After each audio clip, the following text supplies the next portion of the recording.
तो फोकस है नहीं है समझ में। कुछ सैमसंग फोन यूज करता है, सैमसंग फोन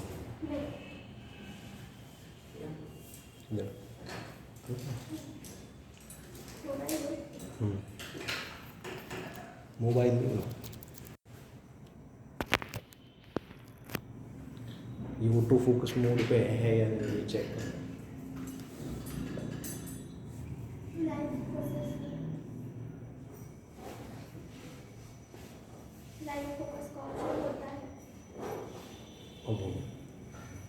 क्या है कि ये तो था कि ऑटो फोकस मोड पे काम करता है, मतलब ऑटो फोकस मोड हटा चुका मैं ये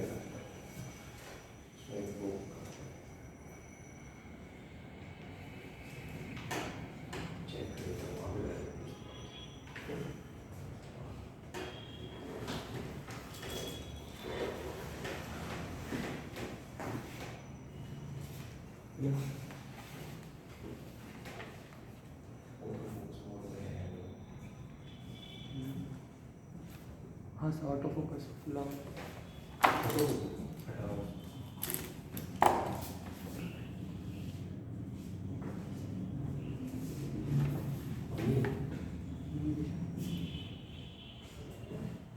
मैनेज कर मैं ऑटो फोकस बंद है ऑटो फोकस। चलो स्टार्ट नहीं करेंगे। कल हमने क्या पढ़ा था, इलेक्ट्रो डिस्प्लेसमेंट करंट बेसिकली, ठीक है। मैक्सवेल मॉडिफाइड इक्वेशन जो भी थी हमारे पास वो सभी पढ़ लिए, है ना। क्वेश्चन किए थे, इजीली हो गए, है ना। फिर उसके बाद में क्या आता है कि एक्सरसाइज के क्वेश्चन वो भी शायद हमने डिस्कस कर लिए थे चेक पॉइंट के, ठीक है। आज क्या है, आज हम पढ़ेंगे प्रोडक्शन ऑफ इलेक्ट्रोमैग्नेटिक वेव कैसे होता है। देखो मैं तुम्हें बात बताता हूँ, पहली बात कि जब एक चार्ज रेस्ट पे होता है तो that is the source of electric field only, है ना। चार्ज जब फ्लो करता है, चार्ज क्या है, रेस्ट पे, चार्ज जब रेस्ट पे है तो ये क्या है, source of electric field only, ठीक है। जब चार्ज मूव करने लगता है तो क्या फ्लो करता है, जब चार्ज मूव करता है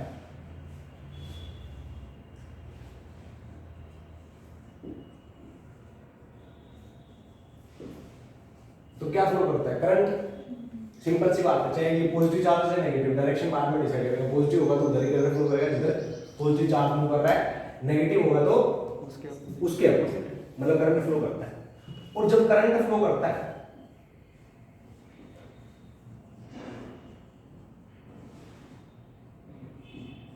करंट फ्लो करता है तो ये क्या करता है, मैग्नेटिक फील्ड प्रोड्यूस करता है या नहीं करता।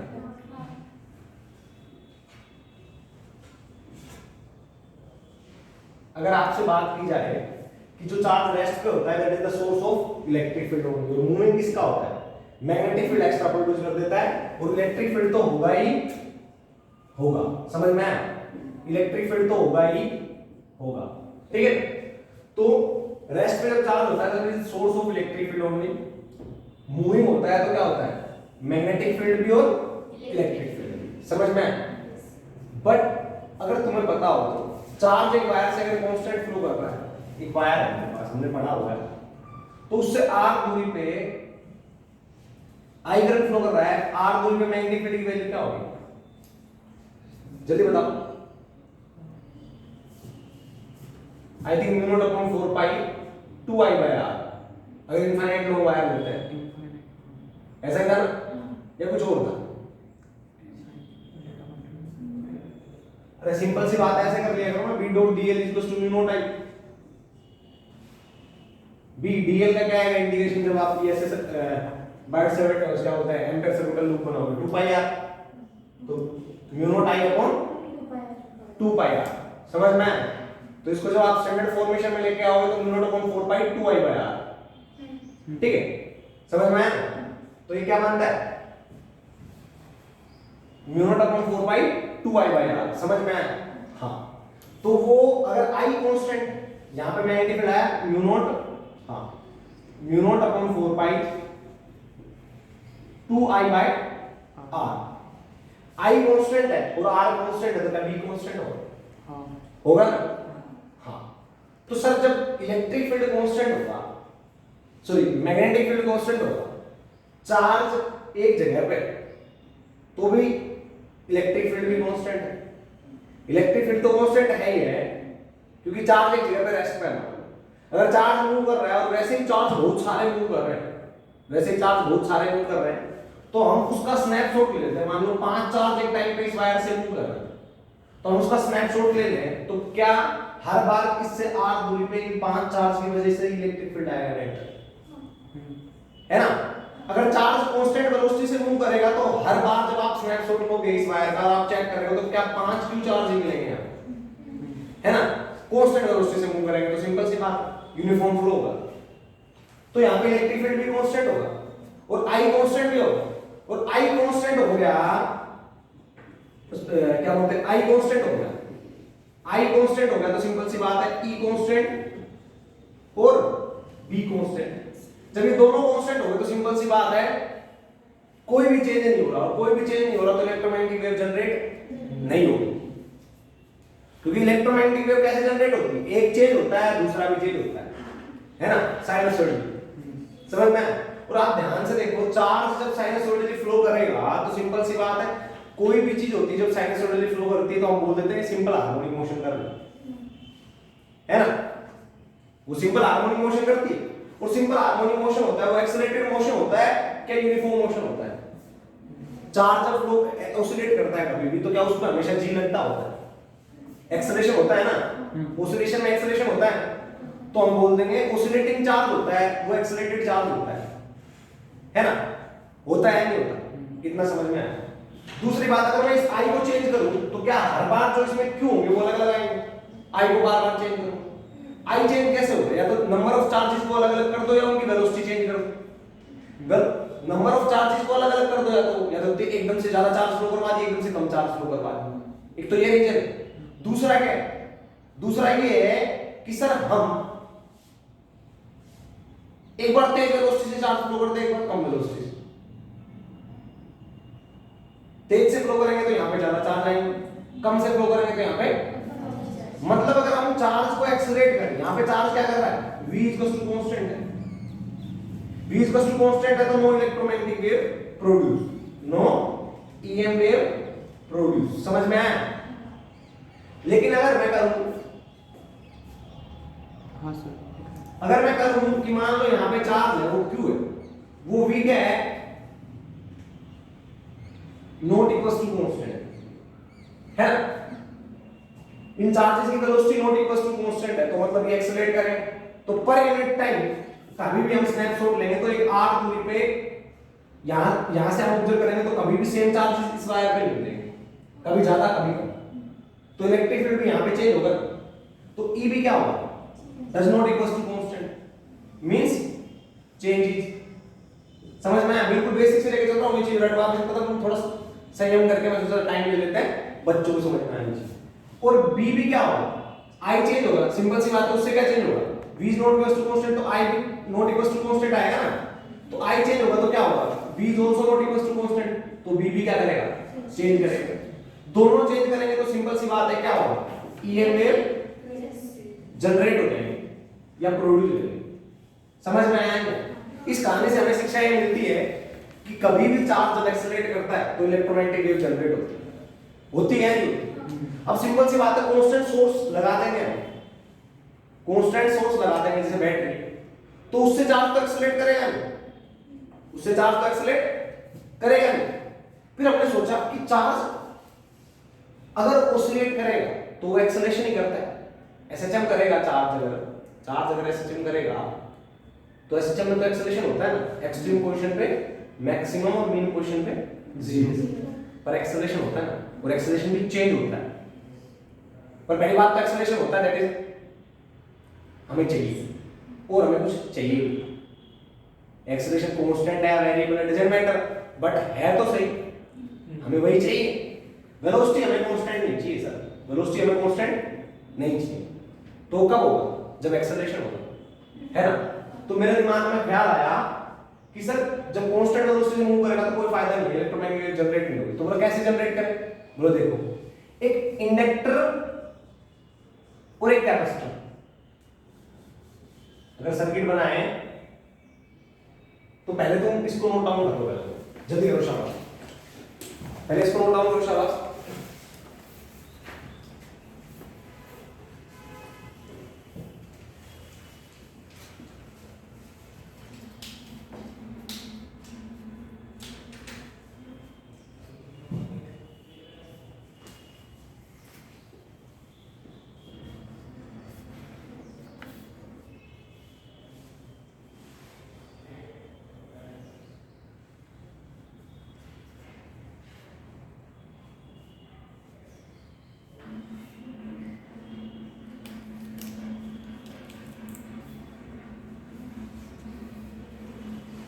यहां से एक बात पता चलती है कि चार्ज जब कांस्टेंट वेलोसिटी से फ्लो करता है तो सोर्स ऑफ मैग्नेटिक फील्ड होता है, इलेक्ट्रिक फील्ड होता है, बट वो क्या होता है, कांस्टेंट होता है ना।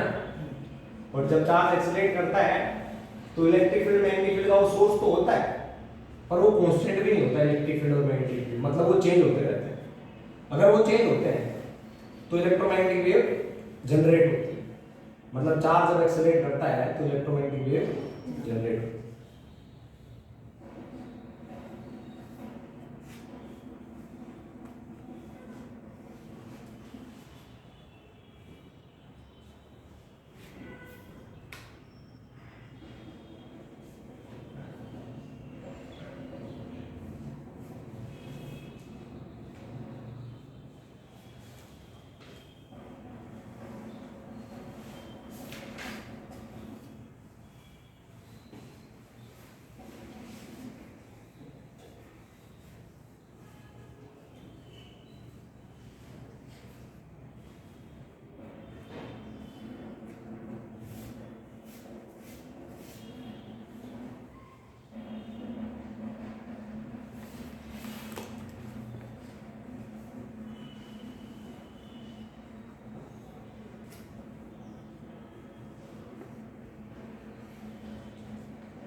यहां से हमें शिक्षा मिलती है कि एक्सेलरेटिंग चार्ज पार्टिकल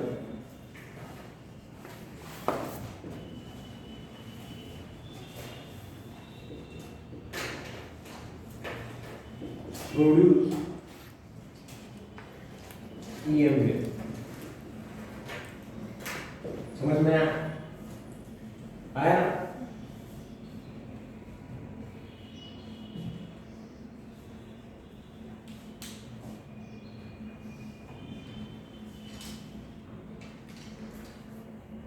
जल्दी करो शाबाश, फास्ट।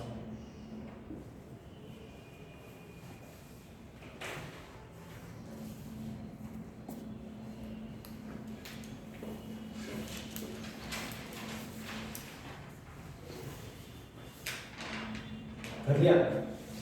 चलो देखो,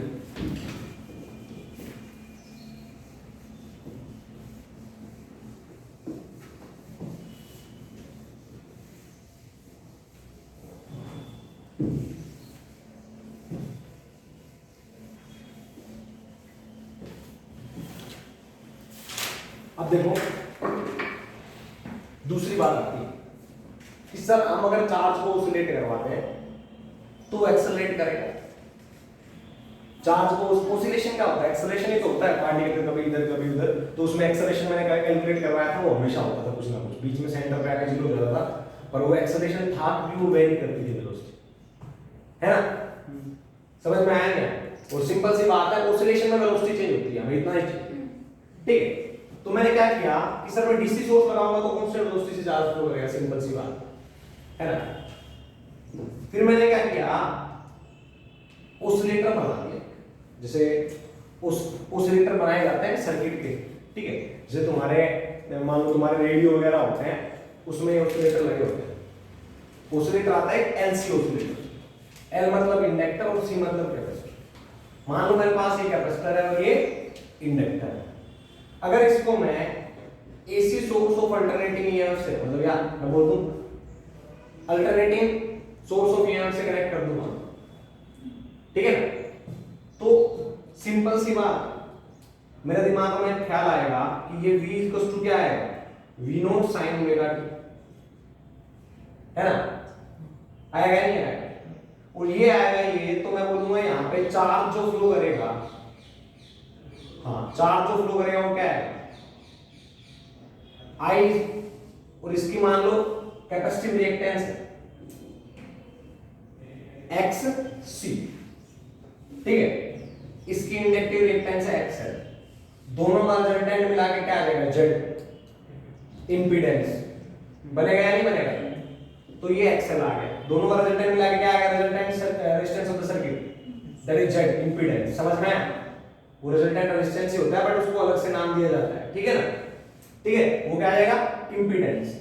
तो I is the current flowing through the circuit and Z is the impedance, that is equals to V naught sin omega t, होगा या नहीं होगा, तो मैं यहां पे लिखूंगा I is equals to V naught by Z sin omega t, I को लिखूंगा dq by dt V naught by Z sin omega t, then q को इंटीग्रेट करूंगा 0 से q, that is charge on capacitor, and V naught by Z sin omega t 0 से t, आप सोचो charge oscillate कर रहा है नहीं कर रहा, इसको इंटीग्रेट करोगे dq का सॉरी q का dq इधर और dt इधर आ जाएगा, sin ओमेगा t का cos ओमेगा t बन जाएगा, है तो दोनों साइनसोइडल होंगे ना, साइन और कोसाइन एक टाइप का ही होता है, वैसे उसका उल्टा हो जाता है, समझ में आया। तो आप देखोगे कि चार्ज यहाँ पे क्या कर रहा है, ओसिलेट कर रहा है, और ओसिलेटिंग चार्ज पार्टिकल क्या प्रोड्यूस करता है, इलेक्ट्रोमैग्नेटिक वेव, है ना। अब बात आती है कि सर किस फ्रीक्वेंसी की इलेक्ट्रोमैग्नेटिक वेव एमिट करेगा, तो एक फॉर्मूला बनता है जो तुम ओसिलेटिंग चार्ज में ओसिलेटर जब तुम्हारे करवाया जाएगा उस टाइम पे तुम्हें पता लग जाएगा कि sir F equals to 2 pi under root LC, जिस कैपेसिटेंस का ये कैपेसिटर है, जिस इंडक्टेंस का ये इंडक्टर है, ये फॉर्मूला लगा देना, इस फ्रीक्वेंसी की इलेक्ट्रोमैग्नेटिक वेव प्रोड्यूस करेगा ये circuit, frequency of electromagnetic wave produce,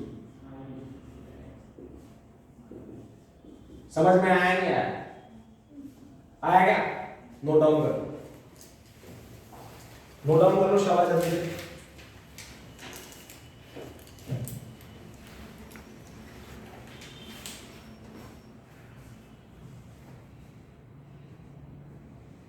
इस सर्किट को बोलते हैं एलसी ऑसिलेटर, क्या बोलते हैं, एलसी ऑसिलेटर। क्या करता है, इलेक्ट्रोमैग्नेटिक वेव प्रोड्यूस करता है, इसलिए आपके रेडियो में लगाया जाता है, ठीक है ना। क्या होता है कि रिसीवर में भी ऐसा ही होना पड़ता है कि आपके सराउंडिंग में बहुत सारी फ्रीक्वेंसियां क्या होती है, प्रोड्यूस होती है ना, बहुत सारी फ्रीक्वेंसियां प्रोड्यूस होती है, और वो आपके एंटीना के पास आती है, बट आपका एंटीना किसको रिसीव करेगा डिपेंड करेगा, समझ में आया। प्रोड्यूस करने वाले में भी ऐसा ही सर्किट लगा होता है, रिसीव करने वाले में भी ऐसा ही सर्किट लगा होता है, ठीक है ना। वो एक पर्टिकुलर फ्रीक्वेंसी पे सेट किए जाते हैं, जहां आरबी के सिग्नल होते हैं उसमें भी ऐसे ऑसिलेटर होते हैं, और हमारे पास जो बैंडविड्थ होती है वो बहुत ज्यादा होती है आरबी, जिसका समझ लो 10% भी हिस्सा हम लोग चैनल टीवी चैनल्स में फोन के स्पेक्ट्रम में यूज नहीं करते, बाकी का समझ लो 90% या मैं बोलूंगा 95% के लगभग किसके लिए खाली छोड़ दिया जाता है, आर्मी सिग्नल्स के लिए, क्योंकि जब जितनी ज्यादा बैंडविड्थ हो, 50 लोगों में एक आदमी को तुम छाट पाओगे, जल्दी से ढूंढ पाओगे। अगर आपके पास 1000 लोगों में ढूंढने के लिए बोले कि एक आदमी को ढूंढ के निकालो, तो क्या आप 1000 लोगों में निकाल पाओगे, मुश्किल होगा ना, है ना। तो 95% फ्रीक्वेंसी का स्पेक्ट्रम या 90% के लगभग फ्रीक्वेंसी का स्पेक्ट्रम आर्मी के लिए छोड़ दिया जाता है, क्योंकि वॉर जोन में वो क्या करता है, एकदम से फ्रीक्वेंसी चेंज कर करके कभी इस फ्रीक्वेंसी पे कभी उस फ्रीक्वेंसी पे सिग्नल सेंड करता है, समझ में आया। अगर मान लो दूसरी कंट्री वो पास में तो होती, जब वॉर होता है तो 5-7 किलोमीटर दूर या 10 किलोमीटर दूर या 40 किलोमीटर दूर वो होते हैं, लड़ रहे होते हैं हमसे, है ना। तो हम जब फ्रीक्वेंसी छोड़ेंगे तो उनका रिसीवर भी यही देखता रहता है कब से उनकी फ्रीक्वेंसी मैच हो हमारे साथ, हमारी फ्रीक्वेंसी उनके साथ मैच हो, और हम उनके सिग्नल पढ़ लें, वो क्या बोल रहे हैं, वो क्या कमांड दे रहे हैं, ठीक है ना। अभी तो लेक्चर रिकॉर्डिंग में है, वरना तुम्हें बहुत अच्छी कहानी बताता है इसको भी लेके, जो रियल लाइफ में हुआ था। बताओ। क्या जैसे मुशर्रफ जानते हो, जनरल मुशर्रफ पाकिस्तान का जो था, हाँ पहले था। है ना, कारगिल वॉर से पहले पता नहीं उसके बाद में इंडिया भी डाउट में था कि पता नहीं वो कारगिल वॉर में वो एक्चुअल पाकिस्तानी सोल्जर है या टेररिस्ट, ठीक है ना। लेकिन मुशर्रफ ने एक गलती कर दी, वो चाइना गया था उसी टाइम, और उसी टाइम चाइना जाने के बाद में उसने फोन कॉल पे बात की अपने होटल से, पता नहीं वो चाइना के किसी ऑफिसर से की थी या पाकिस्तान के किसी ऑफिसर से। एट द सेम टाइम रो के एजेंट्स वहीं पे थे या पता नहीं आसपास थे, उन्होंने ट्रैक किया उसको फ्रीक्वेंसी को, और झपाक से उन्होंने क्या पकड़ लिया कि एग्जैक्टली कौन, फिर उनको आइडेंटिफाई हो गया, they are Pakistani soldiers and we have to start war. तब इंडिया फुल फ्लैश में ओपनली आ गया था वॉर में। उससे पहले वो भी सोच रहे थे कि वॉर करें या ना करें, टेररिस्ट है तो टेररिस्ट के ऑपरेशन से करेंगे, पर इतनी ज्यादा इंडिया की कैजुअलिटी हो रही थी तो समझ में भी नहीं आ रहा था एक्चुअली टेररिस्ट तो हो नहीं सकते इतने वेल ट्रेंड, कि इतनी ज्यादा भाई कैजुअलिटी बहुत ज्यादा हो गई थी, बहुत ज्यादा लोग शहीद हो गए, ठीक है ना। वो वॉर हमने जीती भले से हो, पर हमारा नुकसान बहुत भारी हुआ था, उसके काफी रीजन। दूसरी बात बताता हूं तुम्हें, उसी टाइम पे 71 के युद्ध में पता नहीं ऐसा कुछ हुआ था कि इंडियन नेवी को ऑपरेशन दिया गया कि वॉर हमारी जीत चुकी है, और तुम्हें पाकिस्तान का एक हार्बर होता है जहां पे वहां पे उनके टैंक, ऑयल के टैंक्स होते हैं और बहुत सब कुछ है, मतलब मेनली पोर्ट है उनका एक किस्म का पोर्ट जो होता है। तो तुम्हें पता है सारी चीज जहाज से आती है, जहाज सस्ता पड़ता है, पानी वाला जहाज, उसमें फ्यूल में मतलब कॉस्ट कम आता है, तो जहाज से सारा पेट्रोल वगैरह तेल आता है, वहीं पे उन्होंने पानी के क्या बोलते हैं ऑयल के टैंक बना रखे थे, ठीक है। अब किसी भी देश को तुम्हें किसी भी देश की स्थिति करनी है, सबसे पहले उसकी सप्लाई पे मार करो, सप्लाई इन द सेंस जो भी वो बाहर से इंपोर्ट करता है उसको खत्म कर दो, या उसको खत्म करने वाला जो रास्ता है उसको कट कर दो, ठीक है। तो इंडिया ने क्या किया, वो हार्बर पे इंडियन नेवी को ऑपरेशन मिला कि तुम्हें हार्बर पे अटैक करना है और तुम्हें जितना कर सकते हो नुकसान कर दो, तो कैसे ना कैसे वो डिस्ट्रॉय हो जाए, वहां से वो लॉन्च भी ना कर पाए अपनी सिर्फ ऐसा तो है नहीं उठा के रख दिया पानी में, चलो कहीं से तो लेके जाते हैं ना। अब सेफ जोन से आया ऐसा था धक्के मार मार के लेके आ रहे है ना, उनके भी पोर्ट हो, तो वहां पे उन्होंने अटैक किया, और अटैक करते उन्होंने वहां पे ऑयल्स वगैरह वो सब डिस्ट्रॉय कर दिए। अब ऐसा नहीं तुम सोच रहे हो सर वो जा रहे थे बात कर रहे थे तो पाकिस्तान को क्यों नहीं पता लगा, पाकिस्तान एक्टिव क्यों नहीं हुआ, उसका सबसे बड़ा रीजन मैं बताता हूं तुम्हें। वो जो नेवी के जो बंदे आए थे, इंडियन सोल्जर थे, वो रिसेंटली रसिया से आए थे ट्रेनिंग करके अपनी, ठीक है ना। भाई हर देश हर चीज में थोड़ी ना वेल इक्विप्ड होता है, वेल टैलेंटेड होता है, तो रसिया से आए थे, उनको रशियन बहुत अच्छी आती थी, उनको रशियंस बहुत अच्छी आती थी, तो उन्होंने अपने जो सिग्नल्स है वो रशियन में ही भेजे। भाई जब तुम अच्छे से रशियन में बात कर सकते हो, और उस टाइम में अपोजिशन वाला देश सोच भी नहीं सकता कि हमें एक इंटरप्रिटेटर रखना चाहिए रशियन लैंग्वेज में, ठीक है ना। तो बात कर रहे थे, हालांकि पाकिस्तान ट्रैप कर रहा था, पर वो समझ नहीं पा रहे थे क्या बोल रहे हैं भाई, समझ में नहीं आ रहा। और कितना ही टाइम होता है वॉर में, जब अब तुम अटैक करने जा रहे हो तो तुम विद इन मान के चलो अगर इनसे शिप से भी जा रहे हो या एयरक्राफ्ट वाटर वाली शिप से जा रहे हो या डिस्ट्रॉयर लेके जा रहे हो, तब कितनी ज्यादा 1 घंटा मुश्किल से लगाओगे, उससे ज्यादा लगाया तो तुम खत्म, डिफेंस भी तो तैयार हो जाता है ना। तुम मेरे को मारने आ रहे हो और मेरे को पता लग गया तो मैं तो पोजीशन लेके बैठूंगा ना, और तुम आ रहे हो हवाबाजी करने के लिए, तो मैं तो हिसाब का काम तमाम कर दूंगा।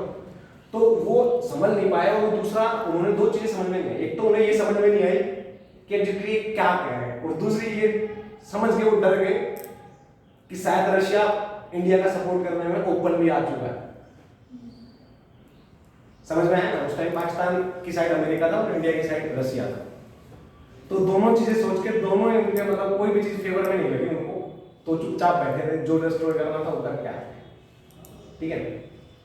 तो ये सिग्नल्स का ही था, ठीक है।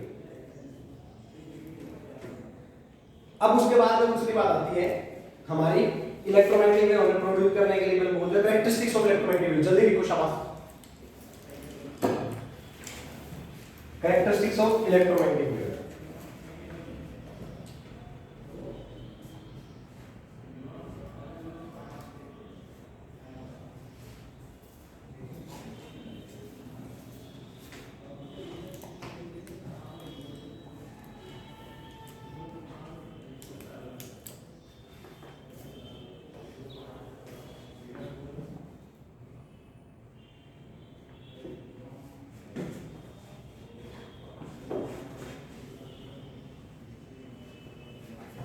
एक सबसे अच्छा एक एग्जांपल देता हूँ, वो तो तुम्हें लगेगा बिल्कुल मिसगाइडेंस है, क्योंकि वहाँ पे इंडियंस को भी पता था कि हमारे सिग्नल ट्रैक करेंगे, उन्होंने रशियन लैंग्वेज यूज की। वहाँ पे इंडिया के टाइम जिस टाइम सबमरीन थी नहीं, वहाँ पे उन्होंने न्यूक्लियर सबमरीन ले ली थी पाकिस्तान ने लीज पे, किससे? अमेरिका से, गाजी नाम की सबमरीन थी। हाँ मूवी में। अब उन्हें पता था आईएनएस विक्रांत को डिस्ट्रॉय करना, या ऐसा कुछ एक मतलब हमारा एक जो बोलते हैं नेवल शिपयार्ड, जो भी मतलब उसको आईएनएस नाम से होता है, पीछे का नाम मेरे को पता नहीं, उसको डिस्ट्रॉय करना आया था, क्योंकि वो अकेला प्लेयर बहुत इंपॉर्टेंट रोल प्ले कर रहा था इंडियन नेवी की जीत में। ठीक है, तो अब इंडिया को पता है कि सबमरीन के साथ तो लड़ नहीं सकते, तो उनका हिसाब कैसे करें? तो उन्होंने पहले क्या स्ट्रेटेजी बनाई कि इंडियंस ने सिग्नल भेजे और ऐसे बोल दिया कि भाई चेन्नई में तुम जल्दी से शॉपिंग करने लग जाओ मांस वगैरह की और इसकी मीट वगैरह की, क्योंकि इंडिया में भी तो आईएसआई के एजेंट हो गए, है ना। अब वो जैसे ही शॉपिंग करने लगे और उन्होंने सिग्नल भेजे कि हाँ भाई तुम शॉपिंग करो जल्दी से, वो आईएनएस आने वाला है, वो चेन्नई में अभी चेन्नई पहुंचने वाला है, वहां से वो सामान लेगा सारा का सारा नेवी के उनके लिए क्या बोलते हैं सोल्जर्स के लिए खाने का। तो ये बात आईएसआई को पता लगी, उन्होंने क्या किया, उन्होंने बोल दिया कि अभी इस टाइम के लगभग आईएनएस चेन्नई में आया है, और आईएनएस इंडिया वालों ने वो, क्योंकि वो थोड़ा दरार सी आ गई थी उसमें, तो उसको रिपेयर भी करना था। ठीक है, तो उसको कोलकाता पे रखा और ये मिस इन्फॉर्मेशन फैला दी और सिग्नल भेज दिए कि वो चेन्नई में है। ऐसे बात करने लगे आपस में, हाँ चेन्नई से हैं, हम ये कर रहे हैं वो कर रहे हैं, तो वो ट्रैक करने लगे कि हाँ भाई चेन्नई में बातचीत कर रहे हैं, अभी देखो। और इन्होंने फूड के लिए ऑर्डर्स भी दिए बहुत भारी मात्रा में, क्योंकि वहां पे बहुत सारे लोग होते हैं उसमें, उस शिप में जो हमारा ये होता है आईएनएस नाम से होता है, बहुत बड़ा होता है, पता नहीं एग्जैक्टली मेरे ध्यान में आ रहा। तो उन्होंने खाना वगैरह बहुत ज्यादा मात्रा में, मतलब तुम समझ लो इस टाइम पे चेन्नई में ऐसा लगने लग गया था वो भाई डिमांड बढ़ रही है मीट की, क्योंकि एकदम से बहुत ज्यादा स्टोर करने के लिए जाता है, काफी दिनों तक वॉर जोन में रहना पड़ता है। तो ये बात पाकिस्तान आर्मी को पता लग गई, पाकिस्तान नेवी को, तो उन्होंने बोला कि गाजी को वहीं पे ले चलो, चेन्नई पे वहीं पे ठोकेंगे उसको। और उन्होंने पहले ही कोलकाता पे इंडियंस ने उस शिपयार्ड को रिपेयरमेंट के लिए छोड़ रखा था। ठीक है, और एक छोटा शिप लेके गए, कोई उनका डिस्ट्रॉयर होगा व्हाटएवर, जो भी दूसरा छोटे वाला आईएनएस था उसको लेके गए, और ये था कि ये चला जाएगा तो कोई दिक्कत ही नहीं है ना। तो उस बात को लेके वो लेके आने लगे। अब वो लेके आने लगे तो उनसे भी कुछ गलतियां हुई, क्योंकि उनके भी सिग्नल पकड़े गए, इंडियंस ने पकड़ लिए। तो इंडियंस को जैसे ही पता लगा कि ये चेन्नई के पास आने वाले हैं, वो तो पहले से इंतजार कर रहे हैं कि हमने चेन्नई के सिग्नल भेज दिए कि चेन्नई में हमारा आईएनएस खड़ा है, तो ऑब्वियसली वो चेन्नई में आएंगे उसको मारने के लिए, टोरपीडो वगैरह छोड़ेंगे, है ना। वो पहले ही तैयार थे कि हम तो तैयार हैं, हमें पता है वो यहाँ पे आएंगे। तो वहीं पे उन्होंने डिप चार्जर बोलते हैं, सबमरीन को मारने के लिए दो तीन चीजें होती है, टोरपीडो होता है, टोरपीडो तो सबमरीन को मारती है, दूसरा होता है डिप चार्जर, मतलब जहां पे सबमरीन आए वहां पे डिप चार्जर छोड़ दो। जैसे ही सबमरीन या पास में आती आएगी तो वेव चलेगी, सिंपल सी बात है, पानी में भी, है ना। और जैसे ही वो पास आएगी एक पर्टिकुलर टाइम पीरियड पे वो ब्रस्ट कर जाते हैं और वहां पे सबमरीन डूब जाती है, क्योंकि वो फट जाएगी। तो डिप चार्जर डालते हैं, मतलब समझ लो बॉम्ब है वो, टाइम बॉम्ब की तरह, जब पानी में लगाते हैं उनको, ऐसा कुछ होता है। और वायर्स वगैरह से होते हैं कुछ, जैसे ही उसको टच कर जाती है सबमरीन या पता नहीं कुछ होता है, पूरा कॉन्सेप्ट मेरे को भी नहीं पता, तो वहां पे उड़ा देना। मतलब ये नहीं कि तुम स्ट्रेटेजी का, तुम्हें पता है सामने वाला तुम्हें ट्रैक कर रहा है, तो तुम मिस इन्फॉर्मेशन दो ना। किसी को झूठ बोलना गलत है, गलत, और सबसे गलत है उसको मिसगाइड करना। समझ में आया नहीं? मिसगाइड कर दोगे तो वो बंदा कभी कामयाब नहीं हो पाएगा, या तो गाइड मत करो, कोई दिक्कत नहीं, ठीक है। मिसगाइड कर दोगे तो फंसा पड़ा है। इट मींस तुम उसको अपने अकॉर्डिंग चला रहे हो और आपको पता है वो क्या कर रहा है, और आप उसको कुएं में धकेल रहे हो, जा रहा है, तो आपको पता है ना वो कहां पे जा रहा है, समझ में आया? तो आपको एग्जैक्टली भी पता होता है ये कब तक डूब जाएगा, ये कब तक नहीं डूबेगा, या ये कब तक बर्बाद हो जाएगा, कब तक नहीं होगा, क्योंकि आप उसको अपने अकॉर्डिंगली चला रहे हो। तो वो काफी चीजें स्मार्ट माइंड यूज किया गया था, ऐसे नहीं कि वैसे वो जीत जाती है। वरना ऐसे बोलते हैं कि हम बहुत पीछे थे उनसे, वहां पे उनके पास अच्छे इक्विपमेंट थे। हमारी एयरफोर्स थोड़ी अच्छी थी वैसे, ये थोड़ा एक प्लस पॉइंट था। जहाज हमारे अच्छे नहीं थे, एयरक्राफ्ट भी हमारे अच्छे नहीं थे, पर स्किल्स थी वो हमारे बंदों की अच्छी। ठीक है, तो ये तुमने कर लिया कैरेक्टरिस्टिक्स ऑफ इलेक्ट्रोमैग्नेटिक वेव। जल्दी लिखो।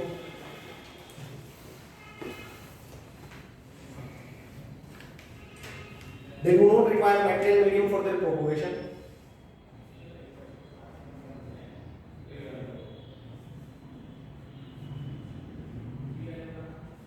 They move with the speed of light in the free space.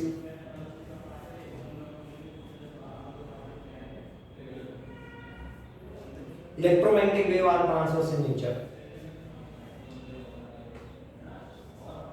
They move with the speed of light in free space. Electromagnetic wave are transverse in nature.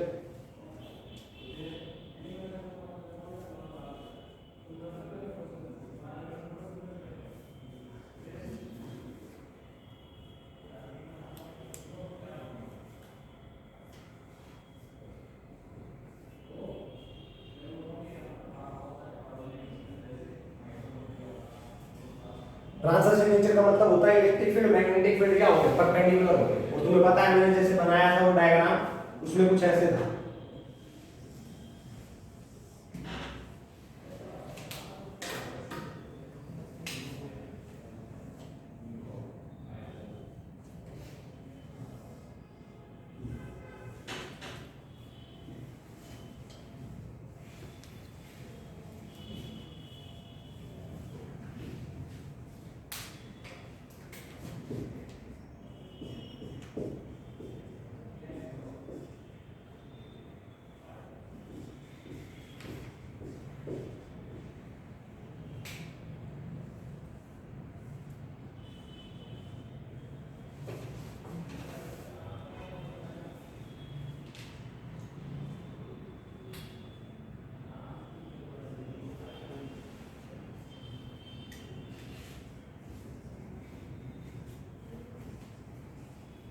अब समझ में आ गया। Electric field और magnetic field क्या होता है perpendicular. Electric field इधर है और मैग्नेटिक फील्ड इधर है, तो E cross B will gives you direction of the propagation of electromagnetic wave. समझ में आया? इसको बोलते हैं Poynting vector. Poynting vector S होता है that is equal to E cross B। From unit vector का direction of propagation of wave लेंगे तो क्या E क्रॉस B का मैग्नीट्यूड से डिवाइड कर देंगे इसको, है ना? तो ये आएगा E क्रॉस B अपॉन में E क्रॉस B का magnitude that will gives you what direction of electromagnetic wave. समझ में आया? समझ में आया ना? हाँ।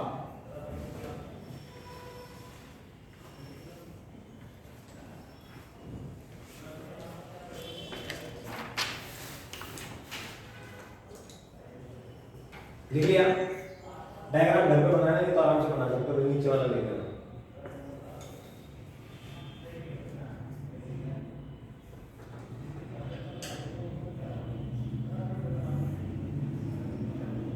आएगा? लिखे आगे? They do not reflected by electric field as well as magnetic field. They do not reflected by electric field as well as magnetic field.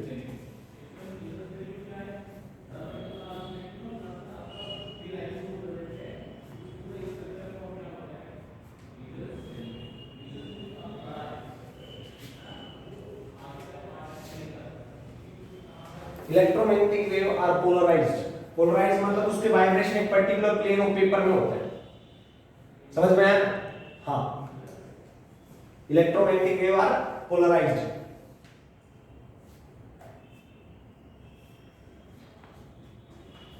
They carry energy as well as momentum. अब मैं तुम्हें बताऊंगा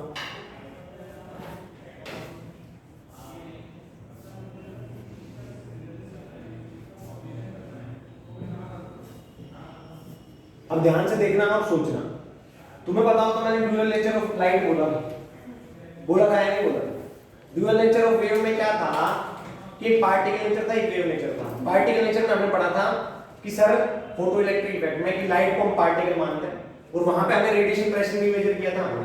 उससे पहले क्या हमने momentum transfer by photon measure किया था h बाय लैम्डा। याद करो momentum transfer by single photon h by lambda. अगर वो एब्जॉर्ब हो जाता है, एब्जॉर्ब नहीं होता, अगर वो रिफ्लेक्ट हो जाता है तो 2h by lambda. Perfect reflecting surface पे मोमेंटम ट्रांसफर होता है 2h बाय लैम्डा और परफेक्ट एब्जॉर्बिंग पे h बाय लैम्डा। मतलब क्या इलेक्ट्रोमैग्नेटिक वेव मोमेंटम कैरी कर रही है? यहाँ पे तो वेव नेचर को एक्सप्लेन कर रहा है, वहां पे पार्टिकल नेचर को एक्सप्लेन कर रहा है, पर है तो एक ही चीज ही ना, है ना। देखो क्या होते हैं वे लाइट के या इलेक्ट्रोमैग्नेटिक वेव के ड्यूअल नेचर, एक तो वेव नेचर होता है और एक क्या होता है पार्टिकल नेचर, जहां पे कुछ फिनोमेना 90% डोमिनेट करते हैं, या एक कोई भी फिनोमेना जैसे polarisation, deflection, interference, deflection, photoelectric effect, Compton effect, जो फिनोमेना वेव नेचर से एक्सप्लेन हो जाता है कंप्लीटली, तो हम बोल देते हैं कि लाइट को इस फिनोमेना को अब हम किस में पढ़ेंगे वेव नेचर ऑफ लाइट। जो पार्टिकल नेचर से कंप्लीटली एक्सप्लेन हो जाता है उसको हम किस में पढ़ते हैं पार्टिकल नेचर। मतलब जो क्वांटिटी या क्वालिटी लाइट, जैसे मान लो मैं हूं या कोई भी एक बच्चा लगा लो, जैसे अपने भाई पढ़ाई में भी अच्छा है मान लो और गिटार बजाने में भी, तो डिपेंड करेगा ना कहां पे जाएगा ये, तो कौन सी क्वालिटी इसकी डोमिनेट करेगी, है ना। अब ये नीट के पेपर देने जाए वहां पे गिटार बजाने लग जाए तो कोई ऐसा तो लगेगा नहीं, है ना।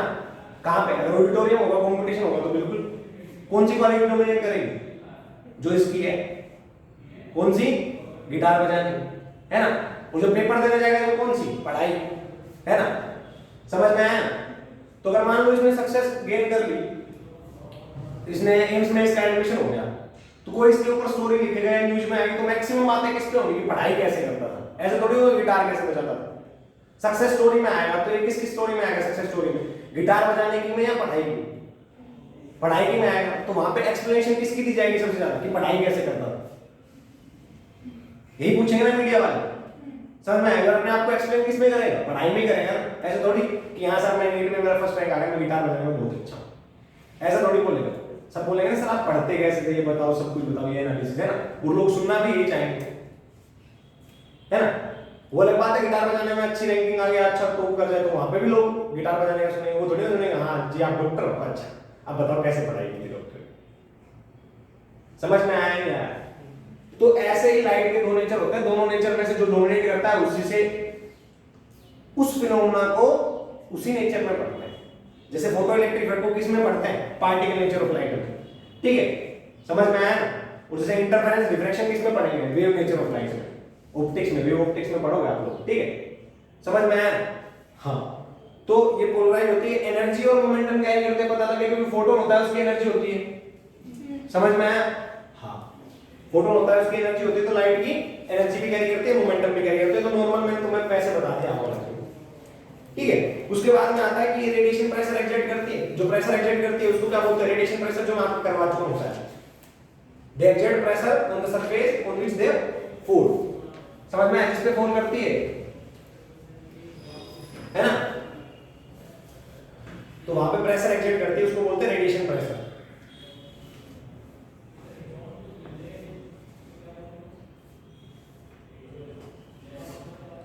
ठीक है।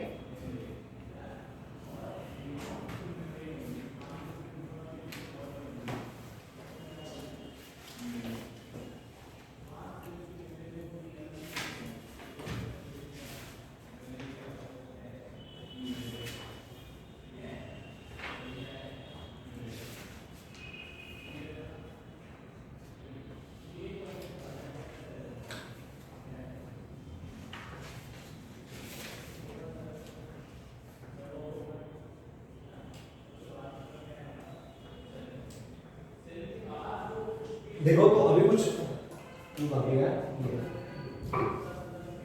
ये चीजें हमने कर ली, अभी कुछ और चीजें बता देता हूं कि तुमने अगर इसी में देखो तो तुम इसको क्या लिखोगे, अगर ये x है, ये y है, तो ये x है, ये y है, तो ये z होगा ना। ये इलेक्ट्रिक फील्ड था तो इसको लिखेंगे x y, तो Ex = E0 sin omega t minus x by c. हाँ कि इसको क्या बोलेंगे, इसका solution B y is to B naught sine omega t minus x by c. समझ में आया। वैक्यूम में मूव करेगी तो बी से थोड़ी मूव करेगी, सी से करेगी। जहां पे मीडियम आ जाए तो वहां पे बी लिख देना, क्या दिक्कत जा रही है तुम्हारी, है ना। अब तुमने ये भी पढ़ा था under root mu r epsilon r, sorry c is to under root mu nought epsilon nought. तो c स्क्वायर क्या आएगा 1/μ0 एप्सिलॉन नॉट। समझ में आया? फिर उसके बाद में एक और बात थी, वो क्या थी वो देखते हैं। हाँ, एक आता है कि अगर तुम c को एक ऐसे भी लिखते हैं c = e/b, और ये b और e और b इंस्टेंटेनियस वैल्यू है। क्या है? Instantaneous value. समझ में आया? तो इसको जब तुम पुट करोगे e की वैल्यू x इसलिए लिखा है क्योंकि x के प्लेन में, ठीक है ना, ये x एक्सिस के अलोंग है, बोल सकते हैं, ठीक है ना, x एक्सिस के अलोंग है, इसलिए हमने ये x लिख दिया। तो वैसे तो ये e है ना, किसी भी इंस्टेंट पे e की वैल्यू, किसी भी इंस्टेंट पे b की वैल्यू। जब इसको पुट करोगे तो यहां पे लिख दोगे e0 sin omega t x/c, और यहां पे क्या लिखोगे b0 sin omega t minus x/c। तो ये आएगा तो क्या आएगा e0 b0। समझ में आया? आया नहीं आया? तो ये भी ट्रू है और ये भी ट्रू है, ठीक है। तो ये चीजें लिख लो क्योंकि कई बार बीच में यूज हो जाती है, फिर बाद में तुम परेशान हो जाओगे।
जल्दी करो, शाबाश, फास्ट।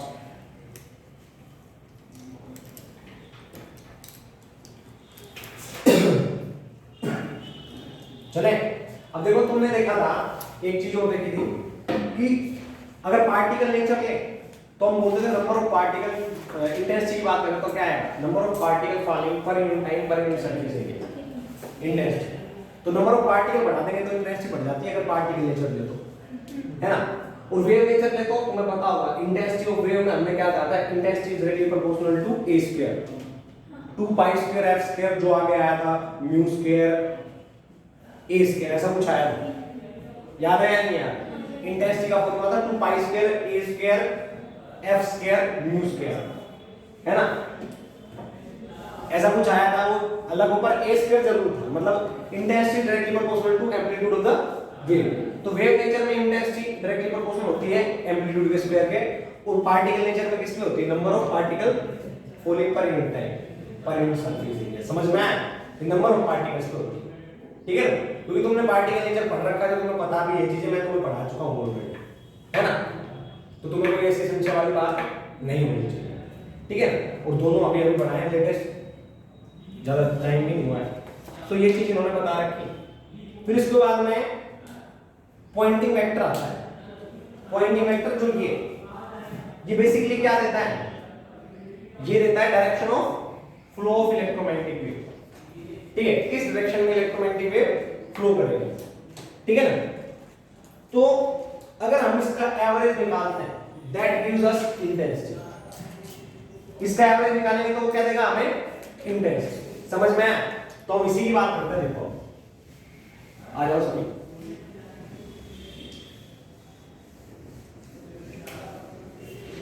लिखो Poynting vector.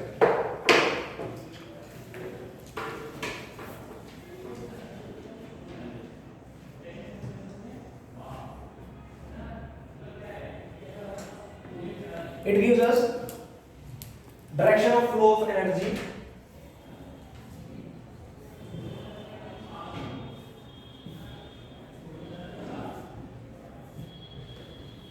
of electromagnetic wave। Poynting vector मैं बता देता हूँ POINTING, पॉइंटिंग वेक्टर। कई बार बच्चे, ठीक है ना, समझ में आया? POINTING समझ में आया? ओके। फिर हमें पता है ये क्या होता